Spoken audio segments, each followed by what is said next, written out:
So this will be like a 90-day roadmap, and then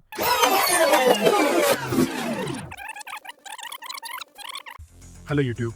My name is Amit. I am a security engineer at Google.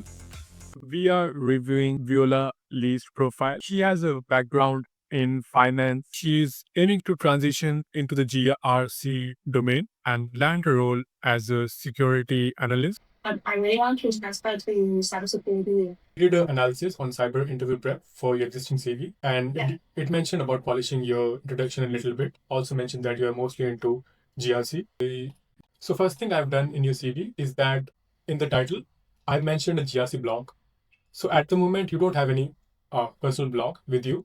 But what you can do is that you can create a personal blog, and it doesn't have to be like too much investment from your side. Maybe only have about 5, 6 high quality articles on that blog, and you can just use Medium if you don't want to buy a domain name or anything else, because that's also pretty quick. And then all the things that we do in the next 90 days, you can just like document them on the blog. And if you have a blog, that's a very strong indicator for companies to basically figure out that you are self motivated. And then I've also learned from a lot of my colleagues that if they see a blog, then they'll like definitely interview the candidate.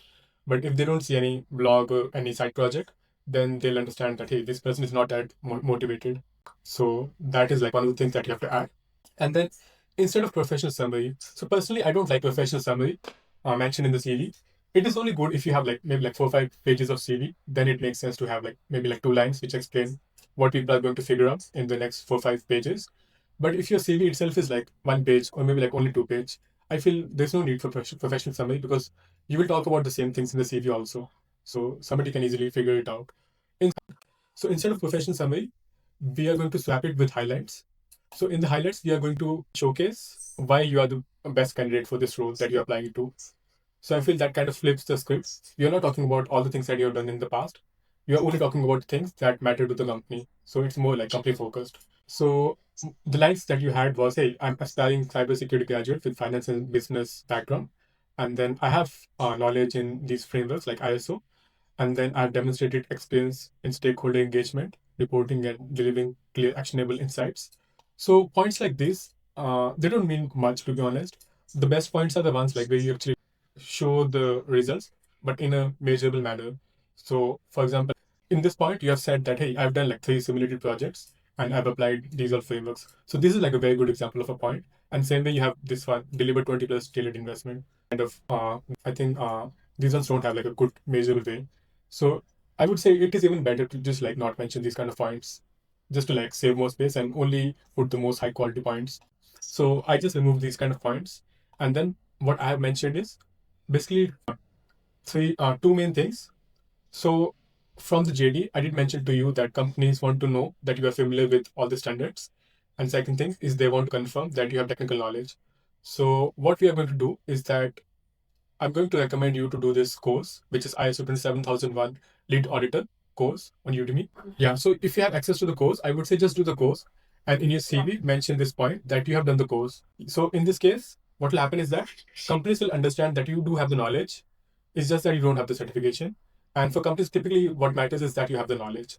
So this is like one way you can just like do all the kind of show similar experience as certification, but without actually spending the money for certification. So that will be the first thing. And this will also show a bit of like leadership that a lot of candidates did not do the certification, but you are the one who took like, a lot of self leadership and then did the course. That's first thing. And second one is you should do Google IT Support Professional Certificate. And this is only focused on technical knowledge and it will teach you about Linux, network, scripting, endpoint security. You might have seen in this CV, it mentioned about EDR, which is endpoint detection and response, and also about firewalls and SIM tools. So you will understand those kind of tools from this the certification. And then finally, I've mentioned the same point. Hey, I'm skilled in these frameworks, but I've given like a measurable way because I'm skilled in these frameworks through personal project and also work at Paramount Computing Systems. So that's how you actually give like a objectively tell how you are skilled. So these are the 3 points I would say keep it. And then if somebody reads these 3 points, I feel they'll already be inclined to hire you. And another thing I've noticed in your old CV is that you have used bold very like systematically. For example, you have only done bold on the titles, but not on the content, which is like a standard approach. and it's pretty good. But for me, I personally prefer to use bold to actually redirect the attention to specific parts of the CV. For example, you want the recruiter to look at like what exactly you have done in these points and what are the important bits. So in this one, I've bold the ISO 27001 lead auditor because that's the most important bit. And then in this one, I've not bold the certification, but I've bold hands-on experience in Linux administration. So if you use bold in these ways, then you can kind of like guide people to like read exact things that you want them to read. So you would also see like spotlight. The third thing is you have about 50% of your CV which is about finance. But what I've done is that I've collapsed some of the sections. For example, instead of like mentioning a lot of things about your finance backgrounds, I've only mentioned one line about your finance background, which is about the uni that you did. Okay. Yes. Yeah. So in this one, like I've described more about your education background in cybersecurity. Coming to professional experience, if you look at your old CV, you have only mentioned 2 points about cybersecurity work, but one, two, three, four, five, 6, 7 points about things which are not even cybersecurity. So if somebody just looks at this part of the CV, then they don't actually see you as like the best candidate for this role because you don't even have the same experience that they need. So what I've done is that I've done a bit of consolidation, and then I mentioned more points about your current job, and everything else is just like one single point. So what it says is that previous roles and all these roles are here, and then there's like one single big point which talks about your entire experience. So I feel this one puts more spotlight on your cybersecurity work rather than everything else that you have done. For example, cashier, I know like you spend time doing that work, but it does not match with like a very specific niche role, which is about GRC compliance analyst, where they need you to know ISO and firewalls and all these things. So the less you talk about these things, the more focus would be on cybersecurity work that you have done. Okay, that's one another change I made. And then I also added one more point that you have not done yet, but if you do, it'll make you stand out. In your current role, you did not show any kind of initiative that you took. And from my experience, and also from typically what is known in the industry, is that all the best candidates they perform quite well at the job. And how they perform well at the job is that they take a lot of initiatives. So I've added this point, took initiative to develop and present a mini risk dashboard that mapped incident severity and control maturity and response to simulated enterprise environment. So in your current job, if you're able to build this mini dashboard of risk analysis, I saw that you have already done a bit of this kind of work. But if you're able to build this dashboard and then showcase to your company, I feel that will be like a very good benefit for your current company, and then also for your CV. Also, it will be like a standout because it shows that you took a lot of initiative. Even though you were just an intern, you took initiative to build these dashboards. Okay, that's another thing. And then you had mentioned that you are a cybersecurity intern, but you have done some kind of work in GRC. So I would say because the title is not like a GRC secure cybersecurity intern, so we can still like mention something like focus. So put like focus as GRC. So if somebody is reading this, then they'll understand that you were like kind of like a GRC analyst in that position. So I mentioned this extra point. Okay, that is also how you can showcase yourself as more like a GRC person. And then coming to technical skills, I did not put technical skills at the very top because you're still new in the industry, so you don't have like a very strong ways to prove your technical skills. So I've just mentioned your education before technical skills for that reason. So no changes in technical skill, just change the order. And then you had projects mentioned also. I did like a bit of polishing on this. For example, multiple times you had mentioned University of New South Wales. So I just like consolidated that into one single point, UNSW, and then after that you have two different projects. The titles of the projects were pretty generic. For example, cybersecurity consulting project. That does not tell anything about what you did actually. So I did optimize your title a little bit. I mentioned organizational security posture assessment.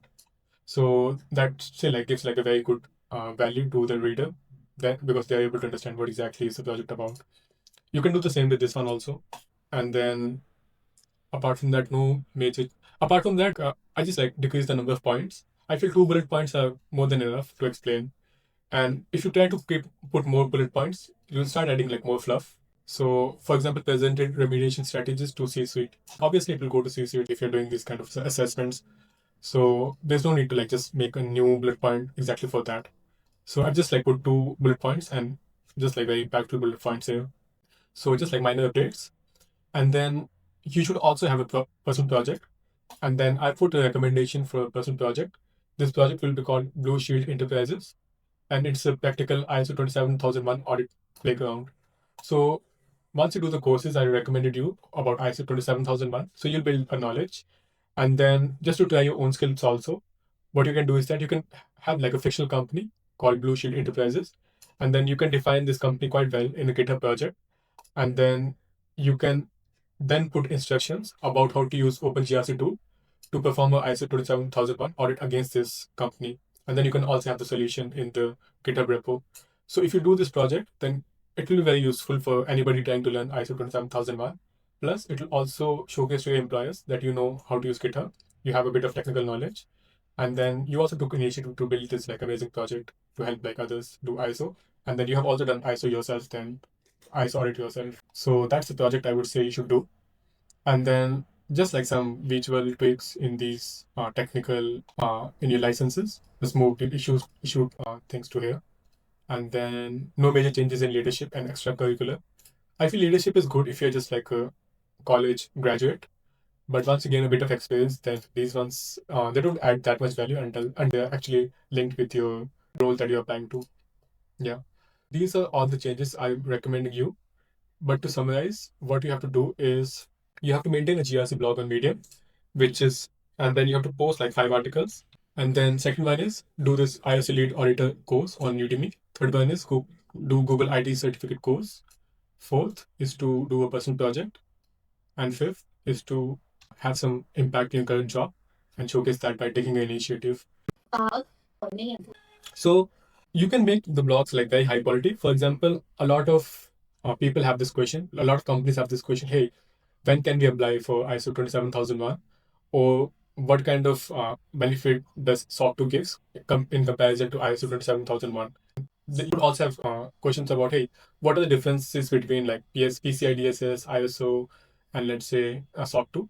So maybe around these kind of topics, which are like very beginner level, you can make some articles. So I feel those will be impactful for anybody who's reading it also, and then good for you also, because once you get into a company, they'll ask you the same question as a compliance analyst. Hey, what are the regulations that you have to comply to?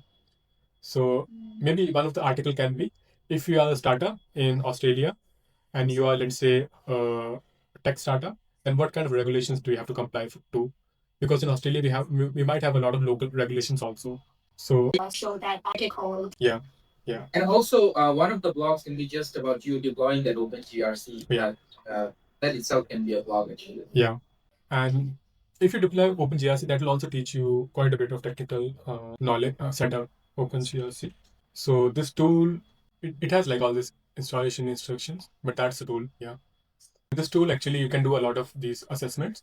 And let's say if you join a startup and they don't have any existing tool like Vanta. So Vanta is like one of the tools that companies use for these kind of assessments, like ISO and SOC 2. But let's say if you don't have this, then you use OpenGRC. So if you have knowledge in OpenGRC and you join a startup, they'll be like more than happy for you to implement this and then help them like do all these assessments. Yeah. Yeah. And then I've also made a 90-day plan, cyber interview prep. Actually, and then we can create custom roadmaps also in those tasks that we have created. To you an example. Let's say for security analyst, this is more of security analyst, but for blue team. So this is like what roadmaps look like. So and weekly you'll have like different tasks that you have to perform. For example, first week is about foundations. So you just build basic knowledge, and then skill expansion, and then career acceleration. And timeline would be this. So it's kind of like a calendar view, and then you'll have a lot of tasks that you have to do on a weekly basis.